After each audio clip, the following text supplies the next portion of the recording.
আজকের কাল্পনিক গল্পের কাল্পনিক চরিত্র মেঘলা আর রঞ্জন।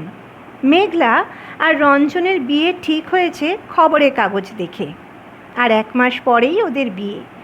এই সময় রঞ্জনের বাবা খুব অসুস্থ হয়ে পড়েন, আর 10 দিন হসপিটালে মৃত্যুর সাথে অনেক লড়াই করলেও শেষ রক্ষা হয়নি।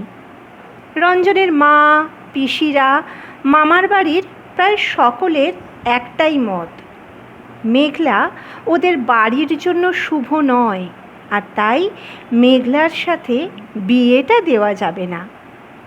ওই বিয়ের দিনে তো বিয়েটা হবেই না, এমনকি 1 বছর পরেও মেঘলার সাথে বিয়েটা হবে না।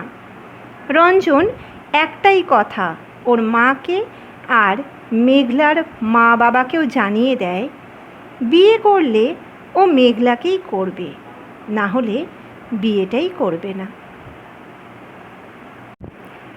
এটাই রঞ্জন আর মেঘলার নিজস্ব গল্প।